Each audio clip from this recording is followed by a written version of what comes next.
got a Glock for you? I was afraid you wouldn't recognize me without my earplugs.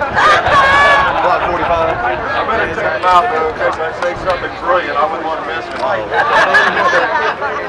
Don't expect that. You know, if you are familiar with the Hickok45 channel, that I'm mostly a rambler. And I actually have a couple of bullet points so I don't ramble and act like I'm doing one of my regular shows. A little closer? Okay. Anyway, it's great to be here, and I've met so many of you, and it's been wonderful. A lot of people locally, and a lot of people who have come from afar to attend this, as John and I have. Really pleased to be here. This is, as I've been saying, one of the most special places I can imagine to do something like this, and why we're willing to travel up here. I mean, how do you do any better than what's back there, you know? 1775, some guy named George Washington was appointed Commander-in-Chief of the Continental Army right back there in that building. And about 12 years later, our Constitution was hammered out right there in that building while he sat there in a chair that's still there and oversaw that for that summer of 1887, I guess. I mean, that's just amazing to me. And here we stand. Obviously, all those fellows walked around these yards in this area, contemplated what they were doing, and here we stand, trying to continue that support. Oftentimes I'll use the phrase, I know you have too, probably. Well, I know our founding fathers are rolling over in their graves over this, and that's pretty commonly heard, especially the last couple of months and the last 4 or 5 years, right? Well, I'm not sure that's true. I'm not sure they're rolling over in their graves. My guess is they're clawing at it, trying to dig themselves out of there so they can get up here and grab somebody by the scruff of the neck and straighten things out. But unfortunately, they can't do that. That's up to us. I'm a teacher, at least I was. Well, I had the title of teacher. I don't know how much of a teacher I was always, but I taught for 29 years and retired yesterday, actually. Thank you. My students thank me for retiring. No, we had a great time. I've really missed them. And it was one of the hardest things I ever did walk away from that, but I did. And I was thinking, driving up here, about how in some ways our politicians are like students, because one thing we need to do with them, first of all, we give them birth, in a manner of speaking, we launch them, and then we have to oversee what they're doing. We try to provide them boundaries within which they can operate safely, and when they misbehave, it's our job to discipline them, put them in timeout, or send them back home, whatever we need to do. And we need to keep that in mind. They really are like our children in many ways. They're not out there on their own doing whatever they want to.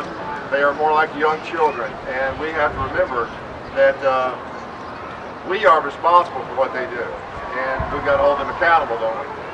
But we like to let them think they're in charge, but they're really not, unless we let them be. A couple of things, again, as a teacher, I want to be constructive. We've had some great speeches and some folks that just made wonderful points. We all are able to make wonderful points now. I think all of us have become much better educated about our rights in the last few months, out of necessity, if we have not, right? And we can speak to the facts. The facts don't lie. We know the reality of how many people lose their lives to firearms or cars or swimming pools. And there are, of course, a segment of people in this country who don't care what the facts are. Their lives are emotion-driven. But we know the facts. We know the facts. We've got to do the right thing. Some things we need to do, I look at it as a short-term goal and long-term goal. Short-term, we've got to be ready, you and I and everybody who's involved in this fight, to be activated, to get motivated quickly whenever there's another incident, and we know there will be, as long as there are gun-free zones, they're going to happen. That's just human nature.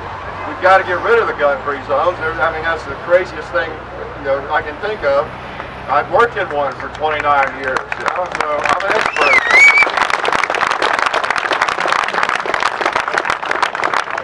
I'm an expert in gun-free zones and what it feels like to be there. And some of you too, that feeling when you might be a competent person, a confident person, someone who is very responsible with firearms, and yet you find yourself in an environment where you're just not allowed to have one, and it's not worth the risk going to jail. So I've been in that position for a long time. It's pretty strange. I've had to drive 80 miles every day, 40 each direction. Is that 80, 40, 20? Yeah. Okay. So I told you I'm not too smart. But I've had to stop at 4:30, 5 o'clock in the morning at the ATM, or to get coffee, or to stop at Walmart, or wherever I might stop, totally unarmed all that time because of those gun-free zones. But we got to mobilize and be ready whenever there is one of these incidents, because you know what's going to happen, of course, on the other side. They're all sitting there just waiting to get in front of a microphone like this. When one occurs, we've got to be ready to write, call, email, scream, whatever it takes, make ourselves heard, make sure that we are continuing to stay in touch with our representatives, our senators. We've got to be there, not give that up. It is not over. We know that. And we've got to be ready to mobilize instantly and let them know, yeah, we know that happened in wherever, North Dakota, Texas, Florida. It's going to happen. There's a wacko out there right now sitting in his basement who feels mistreated, who wants to get even with the world for whatever reason. It will happen. We know that. He wants to live in a police state. I don't. I'd rather risk being shot every day than live in a police state. So, all right.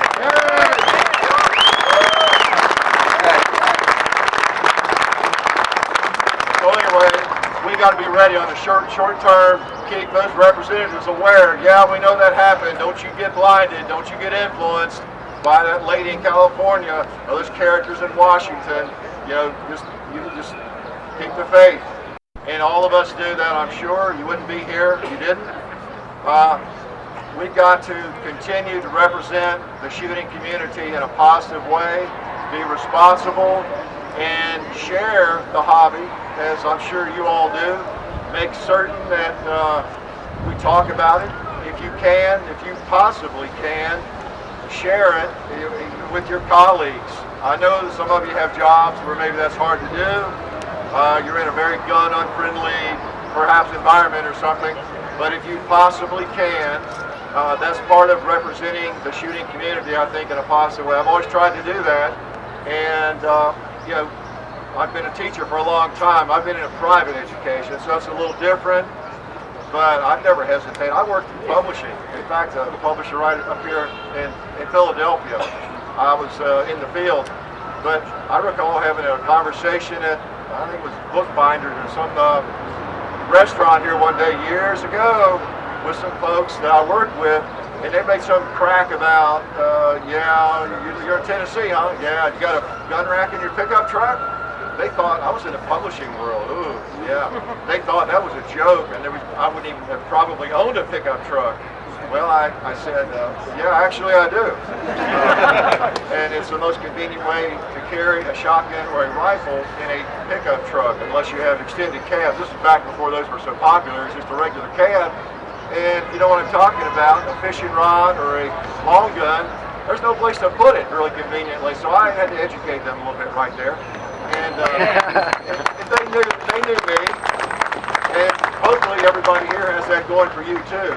Your colleagues, your friends, acquaintances, your wife's friends who maybe don't know you all that well, but they know you're a good guy, you're a good gal. And then when they find out that you have guns or you are involved in the shooting hobby, then the wheels have to turn. Maybe if they thought guns were violent and bad and evil, well now, Rodney's got a gun, he's a good guy. You know the drill. And we just win the hearts and minds little at a time that way. So we got to represent shooters well. I'm going to try not to ramble, so I make notes for a change. I usually don't, but I didn't want to get off track. Last thing, teachers, as well as anybody, know that there's nothing more tragic than some of the things that have happened. I teach in that's getting used to using past tense.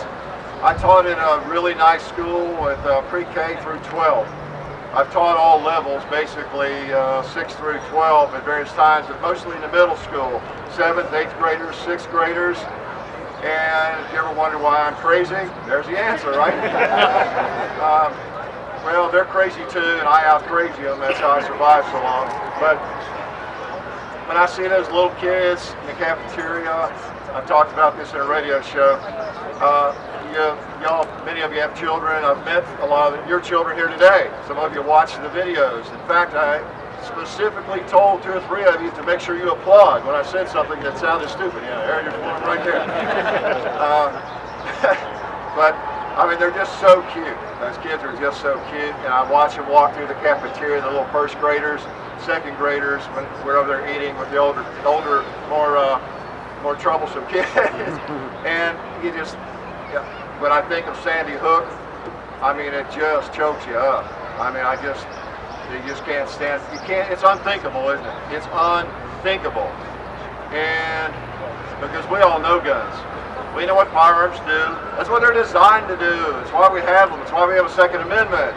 But we know the damage that they do, and it just is unthinkable. However, all of us, I'm sure, base our lives on logic. Because we're shooters, we're gun owners, we're supporters of the Second Amendment. That's why we're here. And we don't let that jeopardize our freedom. We can't let that jeopardize the Constitution. That's the short and dirty of it. We can't. There's going to be bad things happen. There's going to be crazies, especially if we don't get rid of these gun-free zones. But things will happen unless we live in a police state, as we all know. And we don't want to live there. We just have to do the very best we can. We cannot let our politicians, who are trying to do anything they can to appeal to certain groups, to get reelected, but we can't let them jeopardize the Bill of Rights. It's that simple. And if you know my channel and our videos, I never say outrageous things, really, other than maybe stupid things, but I never use coarse language. We try to keep it family friendly, and we do keep it family friendly. We want these young people to be able to watch, and your 3-year-olds and your 6-year-olds and your 7-year-old grandmothers and everybody else to be able to watch.